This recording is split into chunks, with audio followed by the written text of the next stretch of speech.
the March 12th meeting of the Traffic and Parking Advisory Board to order. Good afternoon and welcome. The Traffic and Parking Advisory Board reviews items of interest regarding parking and traffic items. We are an advisory board, and our favorable recommendations today will go before the Oshkosh Common Council. The council can accept or reject any recommendations from this board. If you don't agree with our decision, you can discuss the item with any council member. If the board does not recommend an item, the council member may sponsor a new ordinance regarding this item. All items require 2 readings before the Common Council. The first reading will take place on Tuesday, March 26th at 6 p.m. You will be allowed to comment on the item at that time through the council, though the council will take no action. On Tuesday, April 9th at 6 p.m., the item will be on a second reading, at which time the council will take action. You will again be allowed to speak.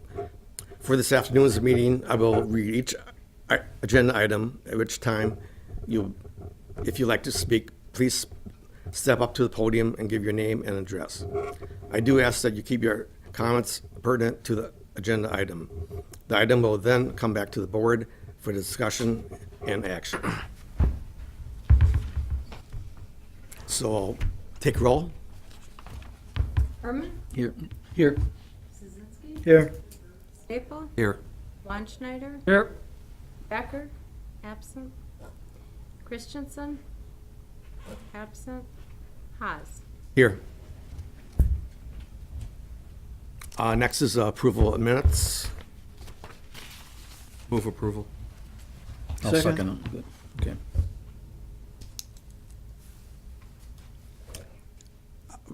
Take roll, yeah. Okay. Herman? Aye. Szynski? Aye. Staple? Aye. Weinschneider? Aye. Haas? Aye. So that's approved. Next item is public comment. Anybody here for public comment? No? Okay. Okay, next is new business. The first item, a request for no parking on East Walcall Avenue, south side, from 160 feet east to 220 feet east of Old Orchard Lane. The current condition is no parking restriction. Sure, okay, so this is a request from the Public Works Department. There's a sanitary pump station located right here, just behind the curb on the south side. And I guess there's been mostly during the winter, but at various times, there's people, I assume fishermen, parking in this area. And so when they park in front of this lift station, it makes them hard for them to service it. So that's what the request. If you have anything you want to add, or? Okay. All right. And James, our Public Works Director, is here if you have any questions or. Move approval. Second it. Motion was moved and seconded. Take roll. Herman? Aye. Szynski? Aye. Staple? Aye. Haas? Aye. Weinschneider? Aye.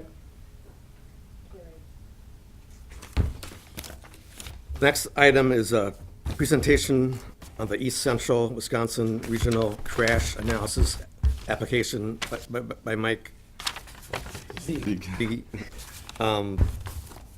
coordinator from East Central Wisconsin Regional Planning Commission. Yep. So I asked Mike to come and present. Over the last few years, I do an annual crash report, which you guys have seen, which I'll do a version of that again this year. But it's always really difficult to kind of, I take all the data, which is quite cumbersome, and try to get it into a format where you can identify which location. But now with GISing technology and with his GIS abilities, he's developed an application where he puts it on a map. The information comes from the same source, which he's going to talk a little bit about as well.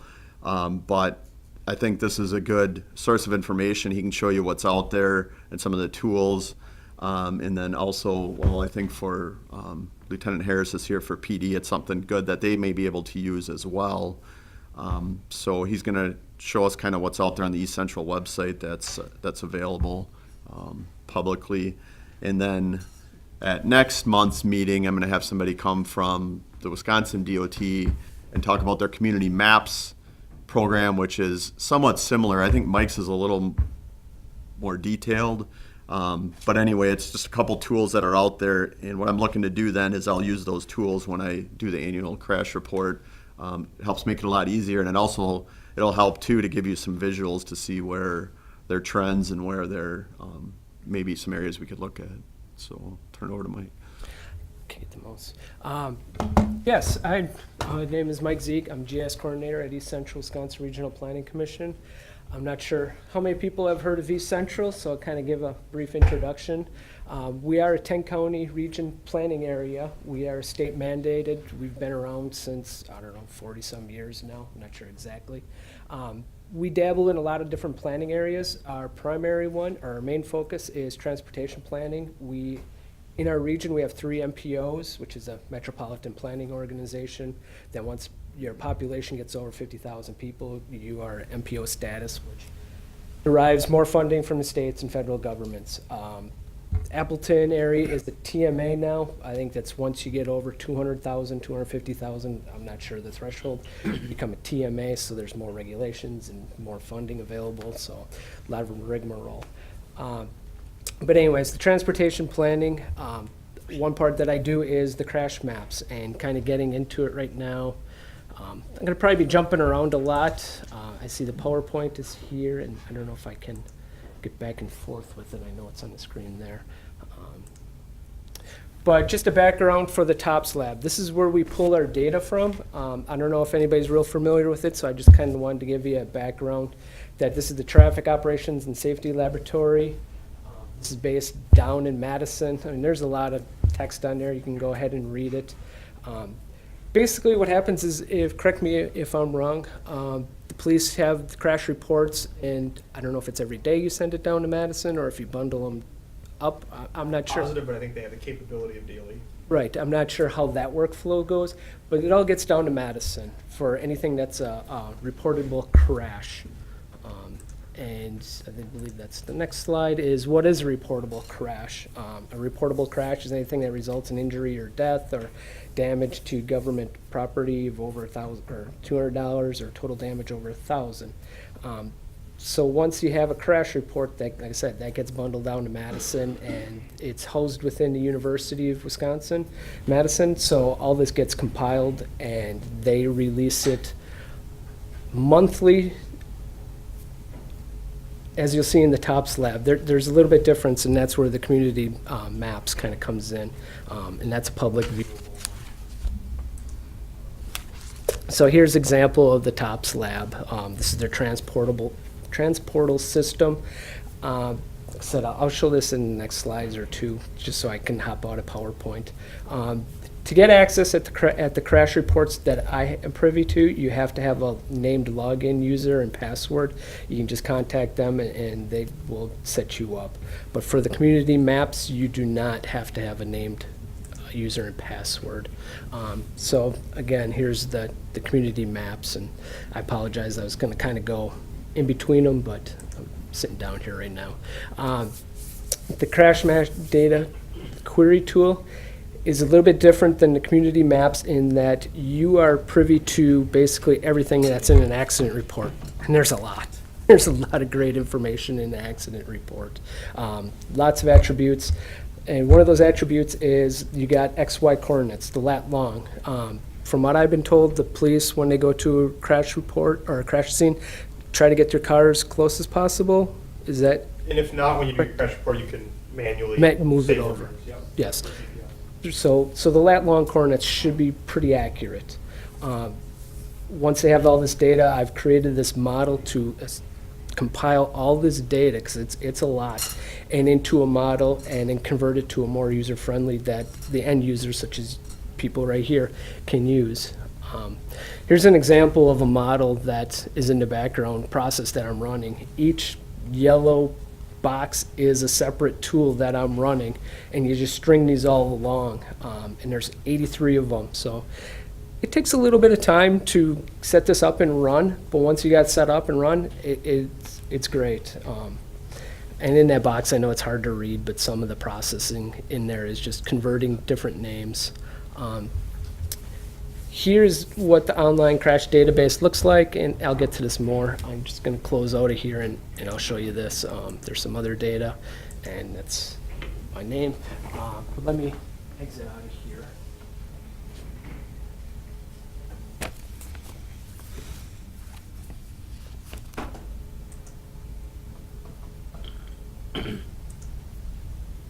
So here's the homepage for the Traffic Operations Safety Lab.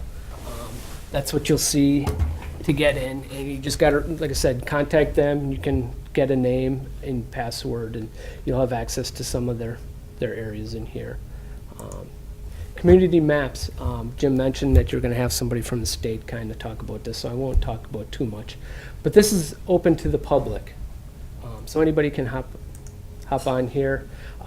You can do your accident severity of the accidents right here, so I got them all checked on. And this is updated pretty frequently, whereas the top slab data that I get, right now, anything that's in 2019 or even 2018 is considered preliminary data, that it's got to get vetted through their system. And I'm not sure how they do that, but they go run through all this stuff. So you can set your date range in here. And I know one thing that was interesting is here was the big pile up, and I was interested in this area, and you'll see in my data how they were actually going to categorize this. Was it one accident, or was it, I don't know, was it 134 cars, or was it 134 separate accidents? I don't know how they are actually going to classify that. One accident. Is it one accident? Okay. That'll help as I show you in further. So here's a live demonstration of this crash template that I had. It's called the dashboard. So it's taking all that data, and a lot of that data is very abbreviated in their form that you can download. It's an Excel form. And so all that tool is just basically unabbreviating everything and configuring times and different domains that we have built in here, times, years, dates. So as you can see, it's very interactive. You can move around. Each spot in here should have a pop-up. The internet's it's a very robust system, so it taxes the internet. If you got to have a pretty strong internet to run through this.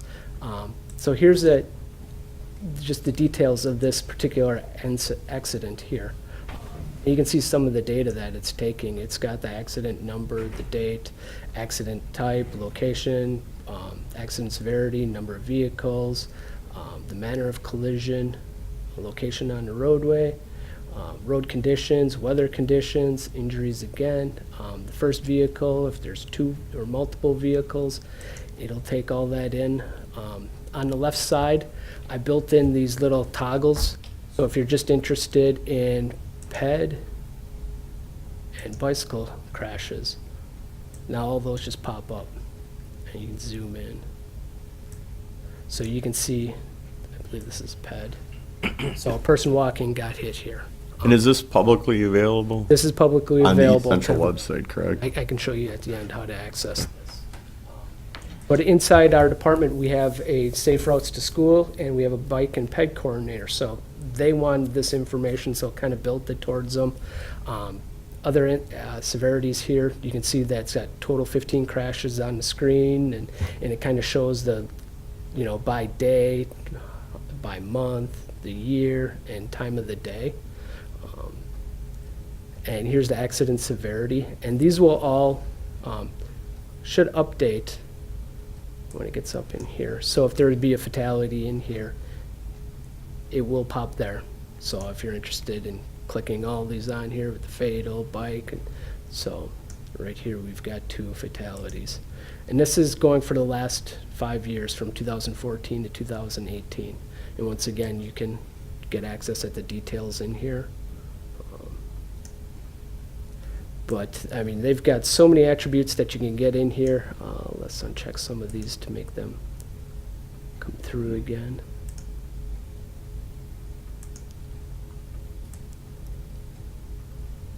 So you got certain factors that were, that our planning staff wanted to know, and they've got these fields in the crash reports. Was it an alcohol-related one? Was it in a construction zone?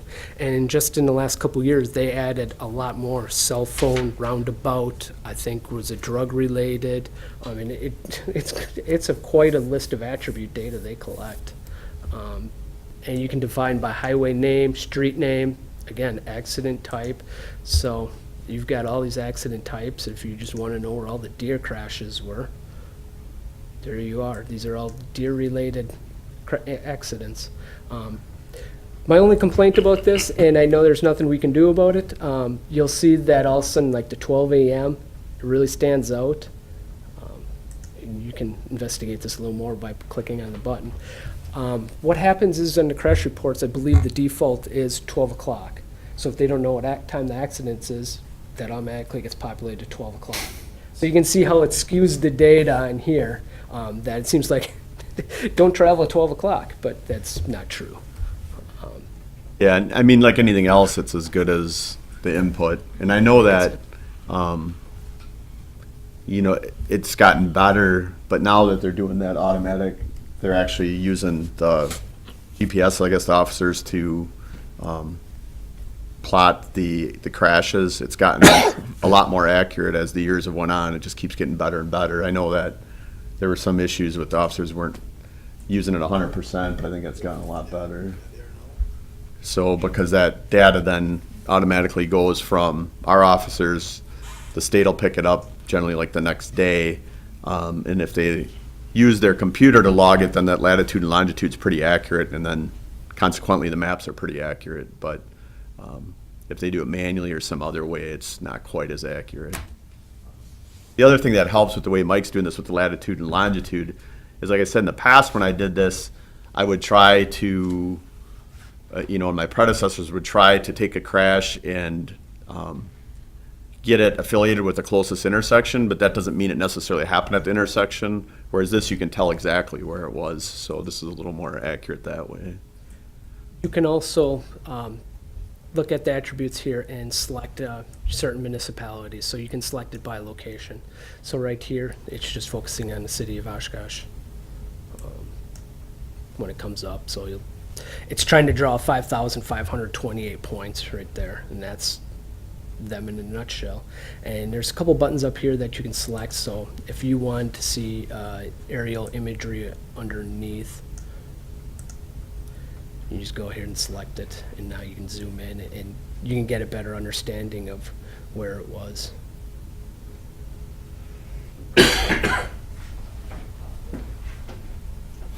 So you can see it's a lot of data. It was fun to play around with, and it's a massive amount of data. I'm just going to kind of zoom this out and give it a pretty simple base map so it doesn't refresh very long. Where's my light gray? But if I were to zoom out to the whole area, come on.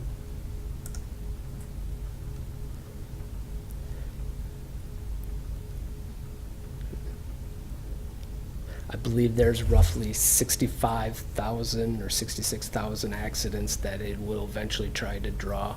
Like I said, it's based on your internet speeds. I might have something else turned on in here.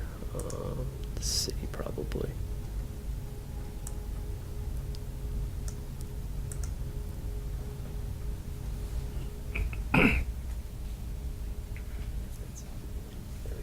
So, excuse me, roughly almost 69,000 crashes here. So it was pretty fast right there. I don't know why it's not letting me zoom in right now. So that gives me a good overview of what's happening in our region. And like I said, you can see what time of the year it's happening. Come on. Live demos are always fun of this. But is there any questions on just this dashboard? I can answer some right now.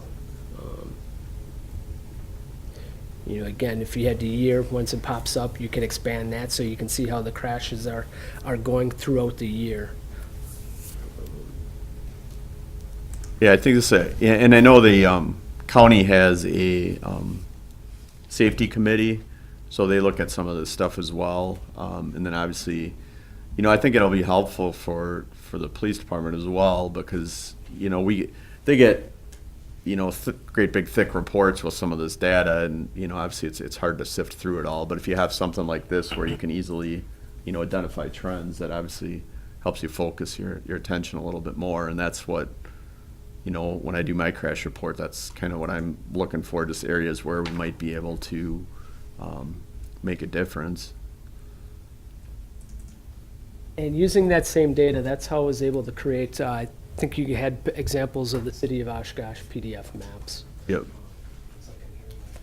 The line didn't come up for some reason, maybe it's too fine, I can't see it, but that's the same data. Everything is kind of grouped together by intersections. That's how I was able to get the crash locations for 2000. Yeah, and that's what, so for example, so we look at the 2018 top 10 crash locations.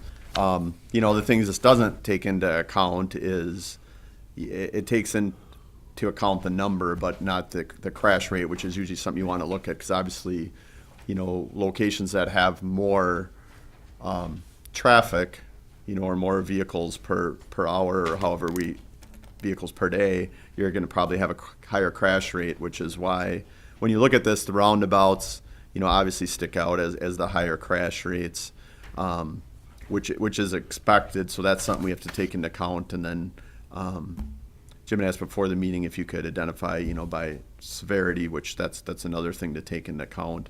But I just asked Mike, real quickly, could you tell us what, the top 10 locations were? And so that's where he got the 2018 and then the 14 through 18.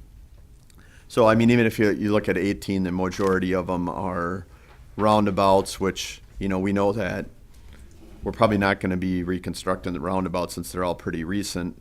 But generally the crash severity has went down, like we've seen injuries as we've seen throughout the years. But like the high in Wisconsin, that area, was a higher crash rate so that's something I'll look into when I do the crash report for this year. And then when we looked at the 14 through 18 locations, again, as expected, a lot of the roundabouts because of the higher traffic volumes. But then also, that New York and Jackson, that's something I'll look into because we just implemented that no left turn last year to try to reduce that crash rate there. So that's something of interest that when I do the report, we'll look at to see if there's something we can do to affect that. And then the on and off ramps are the DOT's jurisdiction, so there's not much we can do with those locally. But that's not unexpected either because of the higher volumes there. Like specifically like the 44 and 41 interchange, that usually comes up, but a lot of that's due to the number of special events, and obviously that amount of traffic increases greatly during Country USA and EAA, and then you generally have a few more incidents in that area. But I think this is a good way to at least get to those, 10 or so areas. I mean, you can't, I guess I look at it too, is that all this crash data is, a huge elephant, and we got to try to, eat that one bite at a time. So if we could take, that's in my role, if I can take one or two a year and see if there's something we can do to improve safety, that's kind of the goal of this data. And you make a good point with the crash rates, and I would love to do that. I just don't have a great reliable source of traffic volume to do that on, especially like every street. If anybody knows where that data is, I would love that. Another thing that we've done with this data, and I've mapped this out the last couple of years, trying to see which one it is. My eyes are going bad on me lately.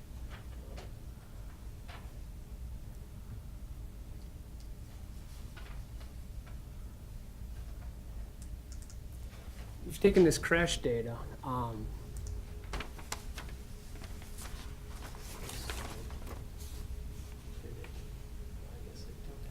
It's right up top on the bar there, isn't that a rotate right there? Yeah, right there. Oh, might be a refresh too, you're right. Yeah. There's a rotate, on the bar that came down, All right, how did I get that? right there, Yeah. there. All right, so in Appleton area, Highway 41 is a big source of concern right now with the crash rates, from when it goes down 6 lanes to 4 lanes, and then on, right here on College, or 15, and then Shuring Road. So taking that same data, we kind of mapped where the high points are along 41, and you can see obviously they're on the on-off ramps. Creating simple maps and graphs and showing how the number of crashes are going up every year and severity is going up, and trying to get them to get this expansion of 41, at least on someone's radar, because it's only, it's going to take 10, 15 years for them to build this out, and it's only going to get worse. So showing this to quite a few people who have got some pull in the state, and they all love this, and show this great example of, how these crashes are impacting us daily. A lot of that might have been, there's been continuous construction there for years and years and years. Yeah. Yes. Now, I did the same thing. Our transportation planner was like, well, let's take the Oshkosh area, I don't know if this one's gonna, and see what happened from before they expanded it from 4 lanes to 6 lanes. So here was before expansion, here was the construction, and now here since Wow. it turned 6 lanes. You can see how they've just dropped. And so this is a great example of, could this happen in Appleton area if you expand 41? So this is just a great tool to get out to the public and just a nice visual. And it's a great way to use the crash data.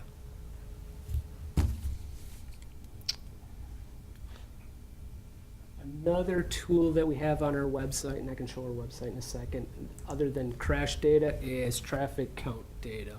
This is coming straight from the DOT. They used to have a website called Roadrunner, and it was awful to use to get my GIS data out of it. They went to a platform that we use now, and probably 95% of all GIS people use is an Esri-based software. The only problem is I couldn't share their map, but I could access their data real time. So I made my own map with their data. So you can see these are the traffic counts, and you zoom in, and then there's going to be a lot more that pop up. So in 41, here is the traffic count from 2017 on the highway. One nice thing is they've got a street view built in here that I stole from them, I guess you could say. It's just wrote the code, and so it gives you the street view. What I would like to do, if you're ever making a map, you always get done with the map and it's like, oh, I should have added this, I should have added this. This is a functionality I want to add to the crash map, so you can take a look at that crash and see what happened. You can be right at that location and see if it's something environmental or if it was weather related. If it wasn't environmental, maybe it was weather. But this is all on our website as well. And if you are interested, our website is, there's multiple ways you can get there. Either ECWRPC.org is probably the simplest way. And you can go to planning programs, GIS,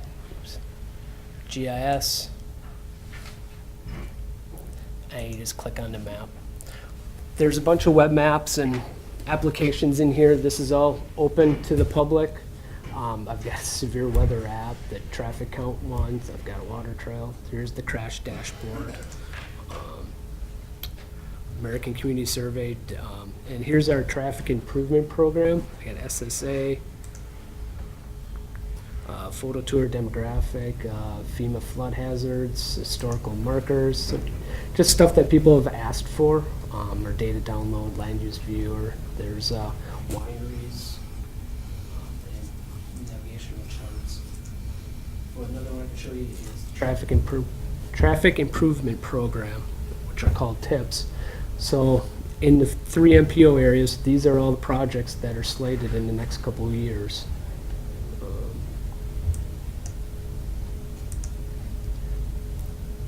So here's a crossing trail, and it's broken down how much it's gonna, the funding, where it's coming from. Should say the year that, so they're looking at 2021 of doing this. What's this? Looks like Leonard Point Road. It looks like they're gonna be doing a, not sure what it is. It's a complete reconstructive on Reconstruction? the road from Leonard Point to Brooks. Okay. Usually I have the descriptions in there, so it looks like it's slated for 21, and then how much funding and where the funding's coming from. Same thing again, there's several buttons in here that you can look at. So if anybody needs to know what kind of projects are coming up, go ahead and use the tip site. That's pretty much it in a nutshell. If you got any questions, feel free to entertain it. When you guys do your, because I know East Central's, the 10 county you're talking about, how much does the state take into consideration the information that you have, that you work with them, as far as their designing of roads and things? I'm not sure, that's more of a question for the planners. Yeah. I'm just a GIS guy that makes Okay. it happen, uses the data. I think we've got pretty good working, Walt is our principal transportation planner, he's got pretty good connections. I think they listen to us really well. I know he's excited with the new governor's appointment to the transportation. He knows him pretty well, so he's excited. He's very happy that we're gonna get some stuff done for transportation now. Sure. And Jim, you probably know this, I mean, the state was pretty adamant that they knew the roundabouts were going to create more crashes, but because of the speed of the cars in the roundabout and the angles of the crashes, there'd be less injuries. Right. And that's what they were more concerned about. Yep. They didn't care that the crashes went up. Well, so what's happened is the first few years, the number of crashes went up, but the severity and injuries went down. Now it's actually back to normal, now that people have gotten used to roundabouts. Now, actually, last year when I did the crash report, the number of crashes was about the same as it was prior to the roundabouts. So it's normalized now, I would say. There's still going to be higher crash locations just because of the volume of traffic, but you don't have those right angle crashes. So they've pretty much done what the state said they were going to do, which was reduce severity and injuries. And I have done some crash analysis on the roundabouts, and that's exactly what I found. First year or two, crashes go up because just the education, people are not sure how to use the roundabouts, but the severity goes down. And then after a year or two, it normalizes back to common sense. Do you anticipate, Jim, in the next, few years where we expand to the north or south and some of our annexation that the state will require us to put some roundabouts in towards the edges of the city? I'm thinking like, west Corville, with the transload, and even south, we're going out pretty far in Oregon Street now.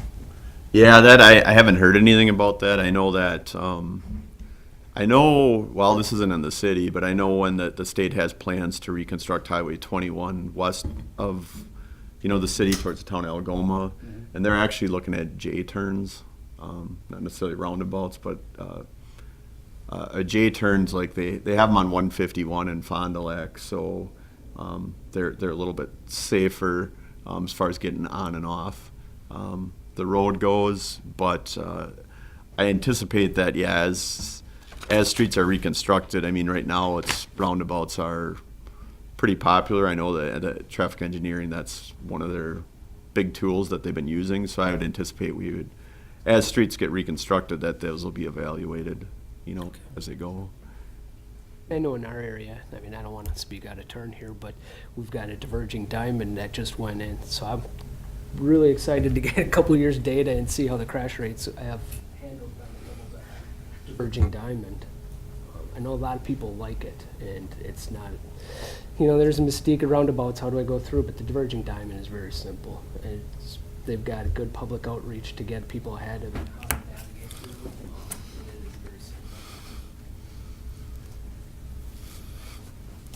Okay.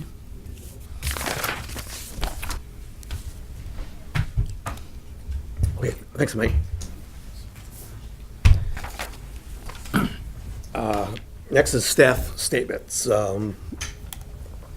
Jim's going to report on Division Street and Scott Avenue. Yeah, it's been a couple months since we discussed that, but I just wanted to follow up. that we talked about that issue we were having with some of the impaired drivers that were basically running over the lawn and hitting the garage and driveway of the house on the other side of Division Street where it tees with Scott Avenue. We talked about possibly putting in guardrails. I talked with our engineering department. They had some concerns about the guardrail there because they're not designed to break away, when the impact's made with them. So we were looking into it a little bit more.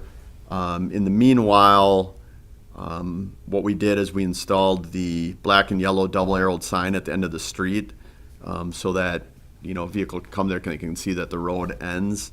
And I did this winter do a couple observations out there, and I know the resident was saying people were cutting through that former right-of-way there, the green area behind the dollar store, and there were tire tracks, so people were definitely doing that. So we also put it on the other road on the other side of that green area. So hopefully that's going to prevent the cars from cutting through there. I have no idea why they would be cutting through there, but now there's those signs that hopefully will prevent an impaired driver from thinking that's a through street. And also tried to install them as close to the middle as we could so that cars wouldn't be encouraged to cut through there. So I did work with let the residents know that that's what our solution is for now, and that if they continue to have issues, to let me know, and then we'll evaluate if there's other measures. And I haven't heard back from them since that was done. So Is that a city-owned lot that they're cutting through? yeah, I mean, what about just planting some bushes there? All they need is a visual cue that sure. this isn't a. I'm hoping the sign will work, but there's some utilities right there that made it a little bit difficult to put much there.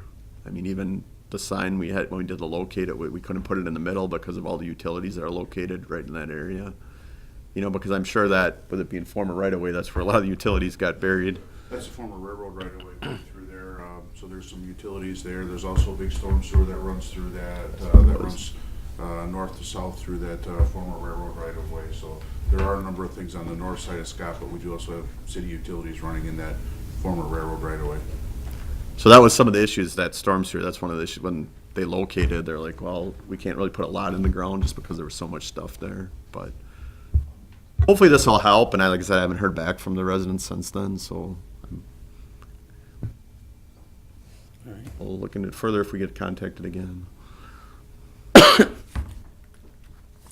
What about the left turn light? Have we had any issues at New York and Jackson?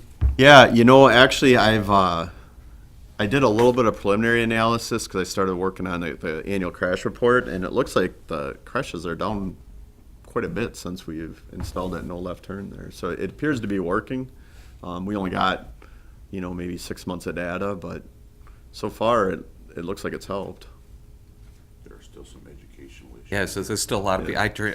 Every day I go through there, and I almost always see somebody turning left during the time period they're not supposed to, even with lights and. Just this afternoon, as I was coming back from Neenah, there was somebody northbound turning left with the light lit up. Yeah. But if crashes are down, that's. Yeah, if so most far. people are getting it. That's a start. Yep. Now, will that get turned off in the summer when there's no school? Or are we gonna keep that up? We'll keep it I would, because it's keep it it's year-round. consistent. Yeah, okay. And yeah.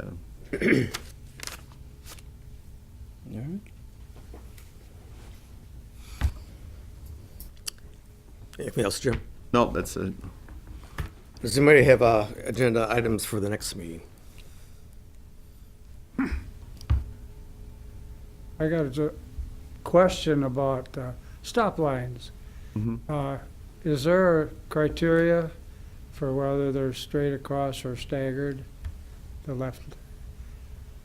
Yeah, there is. I don't know what it is off the top of my head, but it is in the manual for uniform traffic control devices how far we have to have the stop lines back from the intersection, and so it depends on the intersection too, and where exactly the signal is. But yeah, there are standards we have to follow for exactly how far they have to be. Well, the reason I bring it up is there are certain streets where the left-hand stop line is even with the right lane stop line. And then some where the left lane is back. Now, like on Ninth and Main Street, or even Ninth and Knapp, those are fairly narrow intersections. And they're straight, they're parallel, they're not, the left lane is not staggered back. And I was just wondering if this shouldn't be looked into, it's surveyed around the city as to, not that they all have to be staggered, but in some cases, it doesn't allow a lot of room for a larger vehicle making a left turn and cross in front of the stopped traffic. And I say Ninth and Main and Ninth and Knapp are two pretty good examples of what I'm referring to. Sure. Yeah, I don't know. I mean, I don't know the particulars off the top of my head, but I know that there are, we follow the guidance from the MUTCD on how far they have to be, and sometimes it varies too if there's a left turn arrow or not, or if there's a left. So you're talking about, one's a left turn lane, one's a straight. Yeah. And it's based on how far it has to be back from the intersection. So I can report on that next. Well, I was meeting. just looking at that, on Ninth as a good example, and Sure. it squeezes traffic making a left turn, cutting pretty close to the left. The car stopped in the opposite direction, left turn. Sure. Yeah, I'll get some information for you for the next I meeting. mean, yeah. It just seems more logical to have the left lane staggered. Unless you have a nice, real wide four-laner.